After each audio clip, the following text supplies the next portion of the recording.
I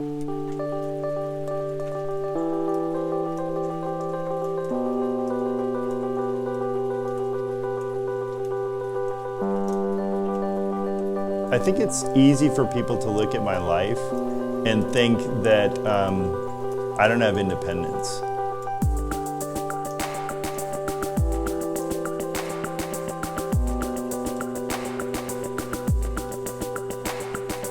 Having somebody help me in the shower or help me pee or get my socks on, it's pretty damn normal for me. It doesn't feel any different than anybody else.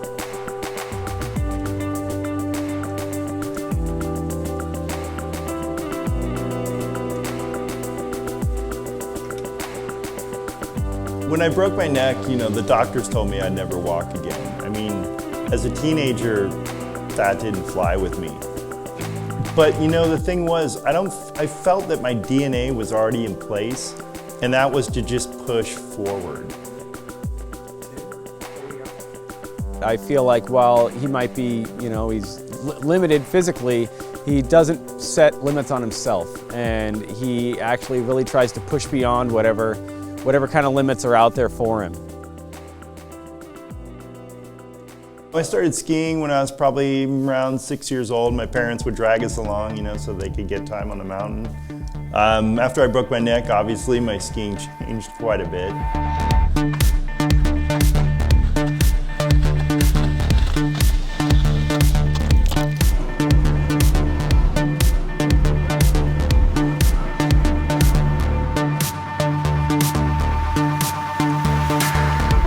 I met Tony a few years back skiing at Alpine. He skied with us at Disabled Sports Far West, and I ended up kind of stepping in on a lesson and skiing with him the rest of the day, and we've skied with each other ever since.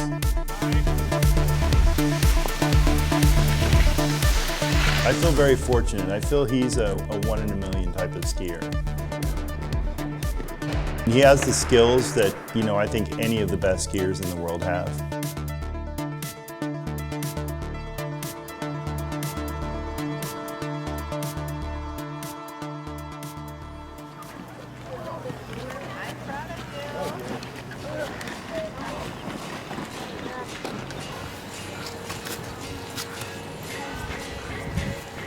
This is how I get on the mountain. You want to ski powder, you need fat skis.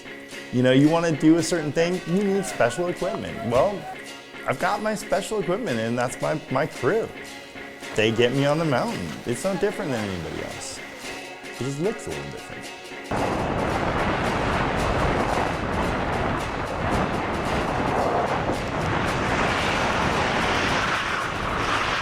The dynamic between Tony and I is pretty interesting. It's a friendship as much as anything else, but we definitely kind of feed off each other and each other's excitement.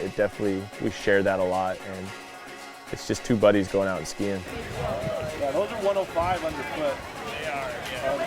These skis, these Wileys are... So when I imagine something and I say, I want to do this, he never goes, I don't know, it doesn't seem technically possible. And if anybody would know something's technically possible, it'd be Brian. But he doesn't ever feel limited in the way that I do too. He just says, let's go for it and see what happens.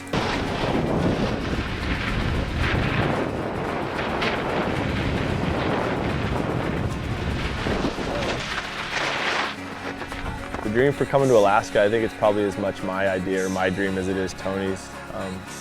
We were riding the chairlift one day talking about skiing different places, and just about how Alaska is the mecca of big mountain powder skiing, kind of how every skier needs to go there at some point. And he thought, he's a skier as much as anybody else, so he needs to make that trip as well.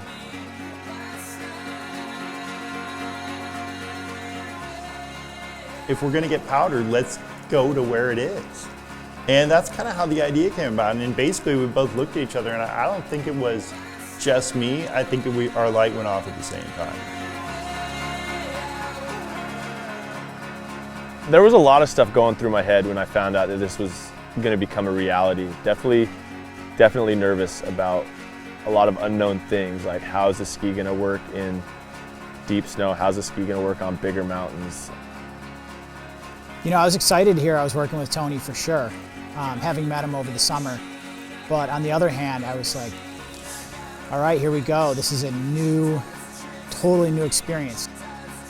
But we had to think outside the box and really come up with a customized game plan to get Tony safely and comfortably into the aircraft and safely unload him into his sit ski to get the skiing rolling.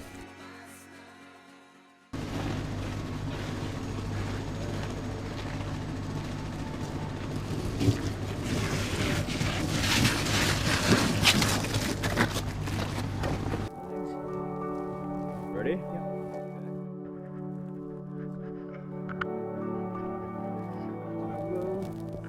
And 1, 2, 3.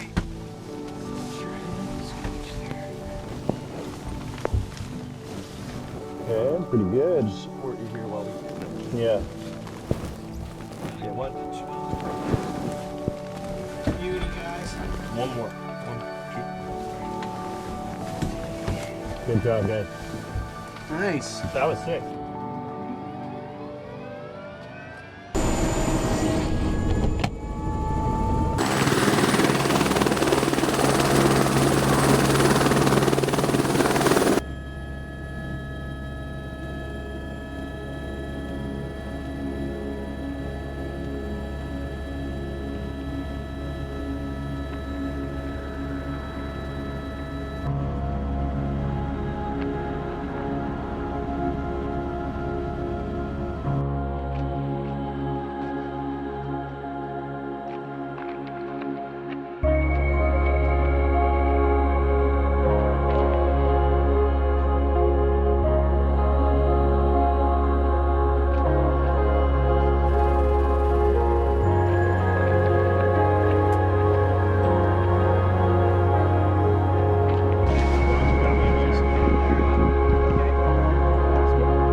It's like being on the moon. Only, you know, with snow and air. Only bitchin' skiing. Yeah, it's really kind of crazy. Standing on top of that face in the gut of that bowl was just unreal. Just looking out and seeing all these big mountains. I looked out, well, over everything. I mean, we were at the end of the earth, and it looked like a moonscape. And I just came back to that moment where I go, whoa, this was an idea, this was a dream. Oh my God. So sick. Yeah, dude. Middle of fucking Alaska, dude. You hear them?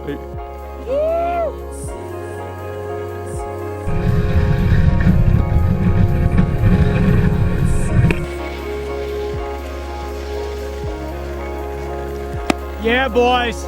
Looking awesome right there. Awesome job, guys. Turns in Alaska. Tony, you're heli skiing in Alaska, dude. Oh my God. Dude, I'm fired up right now. And then starting to ski, and it just worked so smooth, and it was so easy and effortless almost that it was just such a relief, but also it just jacked up the excitement so much more that this is gonna work and we're gonna have a great time and it's gonna be an awesome week of skiing big lines. There's a little face shot.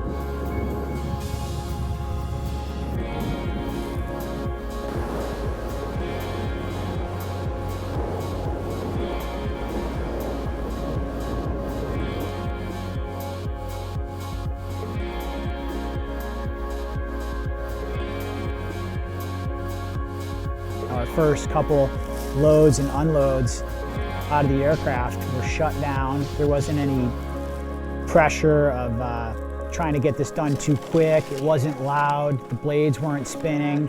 So the intensity was a little bit lower, which is a great way to ease into the week.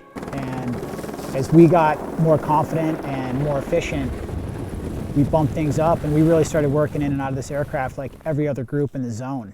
You know, the blades were spinning, wind was blowing, we couldn't talk to each other, the eye contact was huge, and just knowing everybody's move around you was awesome because there's no time to talk when you're working around an aircraft. We've totally progressed through this week as far as our efficiency in the field, and we're just like any other group out there now.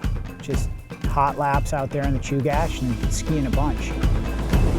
Oh my God. This is silly, Brian.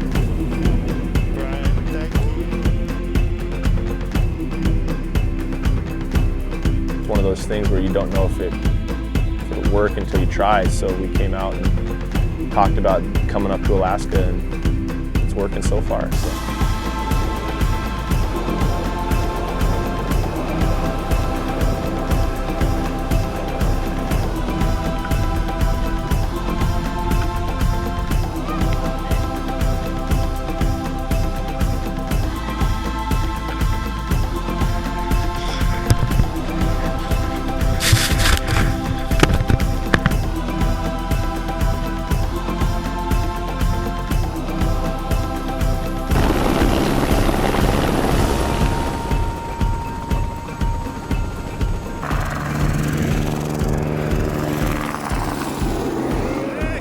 See the progression, you know, from him just having the idea of skiing again and seeing it progress into heli skiing in Alaska is amazing.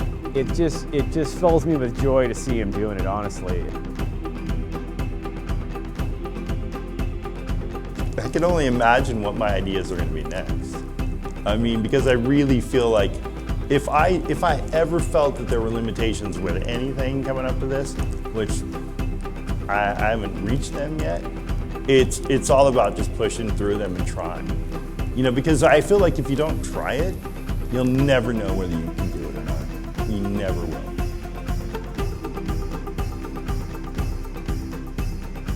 I would rather live finding out that something was difficult and challenging and perhaps even for lack of a better way to put it, insurmountable, than not trying at all. That just would be a shitty life.